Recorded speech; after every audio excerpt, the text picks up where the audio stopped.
What's up, Henry? Good job, dude. Good morning. Good to see you, buddy. Here. All right, so what is inflammation? Well, inflammation is your body's natural response to like injuries, right? So like, if you get a paper cut and it swells up, right, that's your immune system fighting. It's doing its job, right?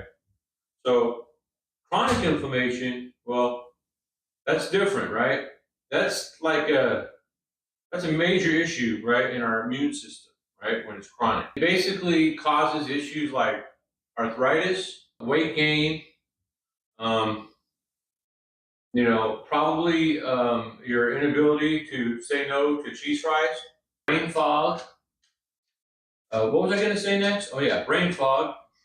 Imagine if we learned, what foods were causing it so we can avoid it, right? It's a lot of the inflammation.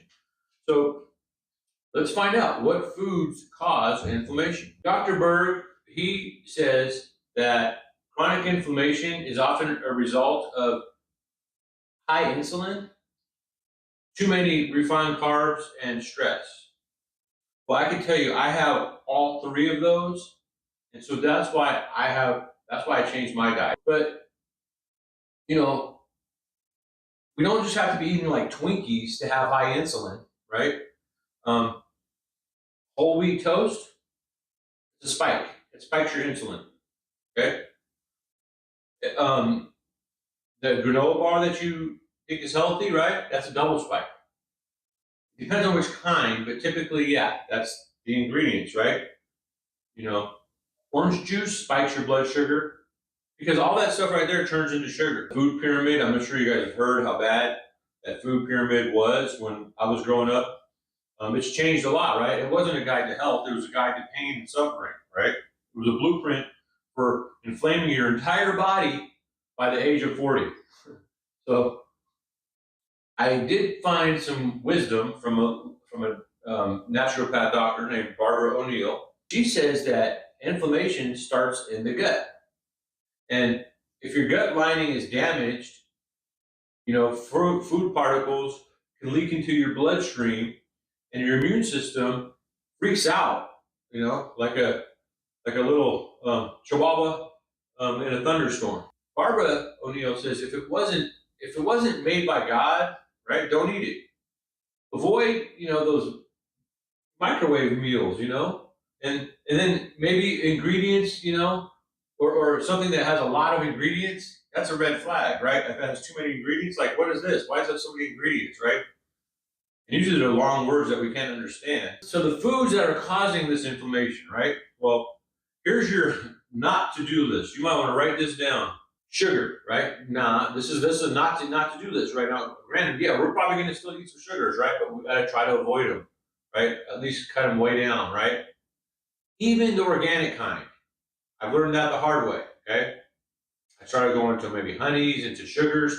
I went to more honeys and stuff too, but I was still eating too many carbs because that honey all is sugar basically. It turns into sugar, right? So that was not good. So refined carbs, right? So white bread and pastas and stuff like that and pastries, right? Yeah, those things turn into sugar. And now I'm a pre-diabetic. I can tell you that if you eat too much of it, it does overflow into your bloodstream, and next thing you know, you're feeling real tired. It's not good. Seed oils, right? Canola, soybean, and corn. Stay away. Remember, these things, you guys. I bet most of you guys watching this probably, if you look in your cupboard, you got all this stuff in there, right? So it just shows you got work to do. If you want to live a long life in this planet. It's gonna be easy once you get it figured out, but it's not gonna be easy at first. You got to figure it out. You just got to slowly change your habits, right? A little bit at a time. Alcohol, it's not good, right? We don't want that. It inflames us, right? Processed meats, foods that can fight it, right? So this is the stuff that you want to go for. This is on the shopping list, right? Yeah. So these are your firefighters for inflammation, right? Leafy greens, okay? Berries, omega-3s, Basically omega-3 fats, right? Like salmon, chia, and walnuts. Supplements, you gotta be careful. I have a whole video on supplements. You never know. Some supplements could be hurting you. It's not organic, and stuff like that. So, turmeric and ginger, awesome. Those are in the smoothie. Actually, look, all this stuff is in my smoothie, except for maybe the kimchi. So, olive oil, right? Fermented foods like sauerkraut, right? Kimchi and maybe kefir.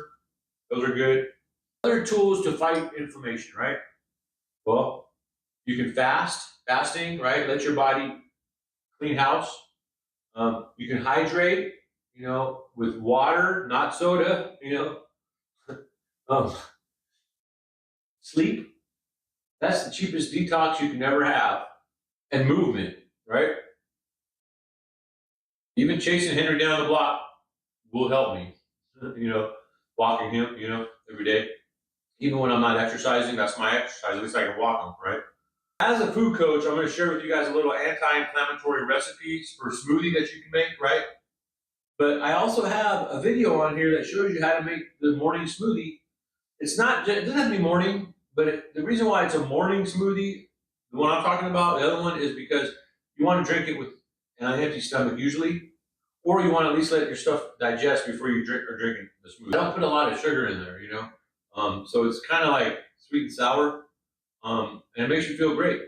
But the one here is basically, when your joints are bothering you, you can try to make one of these, right? So 1 cup of unsweetened almond milk, half a cup of blueberries, a handful of spinach, a half of teaspoon of turmeric, 1 sliced ginger, 1 tablespoon of chia seeds. Optional, you can put a scoop of collagen or protein. And then you can use ice if you want. And then blend it, and it's done. We just wanted to say bye to everybody, okay? So, Henry, what do you think? Huh? Should they hit the like button and subscribe? Huh? Should they? Huh? Okay. So, I'll take that as a yes, you guys. So, thanks for watching, and I'll see you guys in the next one.